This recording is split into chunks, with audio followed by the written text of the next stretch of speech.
la bonne nouvelle dans l'évangile de Luc au chapitre 5. Un jour, Jésus se trouvait au bord du lac de Génézareth et la foule se pressait autour de lui pour entendre la parole de Dieu. Il vit au bord du lac 2 barques. Les pêcheurs en étaient descendus pour laver leurs filets.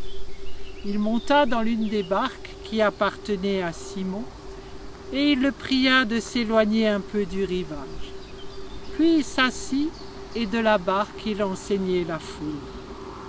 Quand il eut fini de parler, Jésus dit à Simon : « Avance là où l'eau est profonde et jetez vos filets pour pêcher. » Simon lui répondit : « Maître, nous avons travaillé toute la nuit sans rien prendre, mais sur ta parole, je jetterai les filets. » Ils les jetèrent et prirent une si grande quantité de poissons que leurs filets se déchiraient. Ils firent signe à leurs compagnons qui étaient dans l'autre barque de venir les aider. Ils vinrent et remplirent les 2 barques au point qu'elles s'enfonçaient. Quand il vit cela, Simon-Pierre tomba aux genoux de Jésus et lui dit : « Seigneur, éloigne-toi de moi, car je suis un homme pécheur. » En effet, lui et tous ceux qui étaient avec lui étaient remplis de frayeur à cause de la pêche qu'ils avaient faite. Il en allait de même pour Jacques et Jean, les fils de Zébédée. Jésus dit à Simon : « N'aie pas peur, désormais tu seras pêcheur d'hommes. » Alors ils ramenèrent les barques à terre, laissèrent tout et le suivirent. Peut-être comme les pêcheurs il y a 2000 ans, êtes-vous là un peu par hasard ce matin? Vous avez appuyé sur le bouton de l'écran sans vraiment savoir ce que vous attendiez. Mais Jésus, lui aussi, se soucie de vous, de chacun de nous, que nous soyons là par choix ou simplement par hasard. En effet, après avoir nourri la foule, Jésus a dit à Simon : « Avance ta barque au milieu du lac. » Seigneur, a dit Simon, ce n'est pas le moment, ce n'est pas l'endroit. J'ai travaillé toute la nuit sans rien prendre. Et peut-être ce matin, aurions-nous envie de dire à Jésus : ce n'est plus la peine. Regarde, une bonne partie de ma vie est déjà passée et j'ai l'impression que les filets sont restés vides. Ce n'est plus le moment et ce n'est peut-être pas l'endroit. Et pourtant, ce matin, si on essayait, comme Pierre, mais sur ta parole, je jetterai les filets. Même si j'ai le sentiment que cela ne servira peut-être à rien, je veux essayer.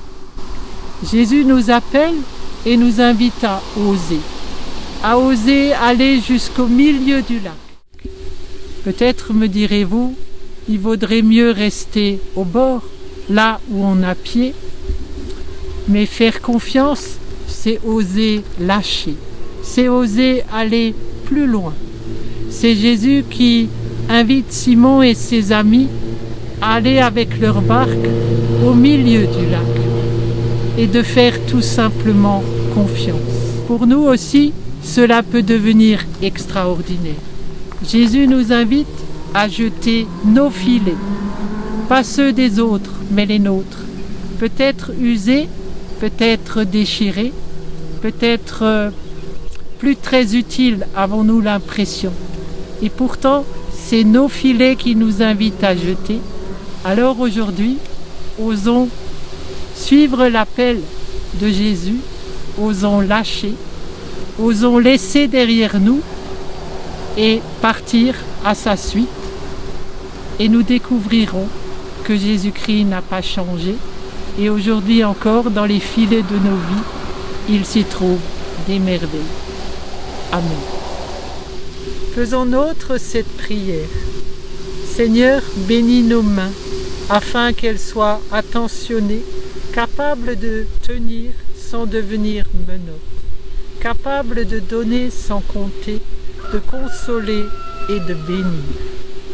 Seigneur, bénis nos yeux, afin qu'ils voient le nécessaire sans oublier les petites choses, qu'ils regardent au-delà des apparences et restent habités par la bienveillance. Seigneur, bénis nos oreilles, afin qu'elles soient capables d'entendre ta voix, qu'elles soient attentives à la souffrance, fermées au bruit et aux médisances, mais ouvertes aux paroles qui dérangent. Seigneur, bénis notre bouche, afin qu'elle confesse ton nom, qu'elle exprime des paroles qui construisent et consolent, plutôt que des mots qui blessent ou détruisent. Retiens nos lèvres, qu'elles sachent faire silence. Seigneur, bénis notre cœur, afin qu'il soit la demeure de ton Esprit Saint, qu'il soit capable de pardonner, de partager les joies et les peines de notre prochain, d'accueillir et de donner l'amour. Amen. Quand le vol de la tempête vient à assombrir ton ciel bleu, au lieu de baisser la tête, compte les bienfaits de Dieu.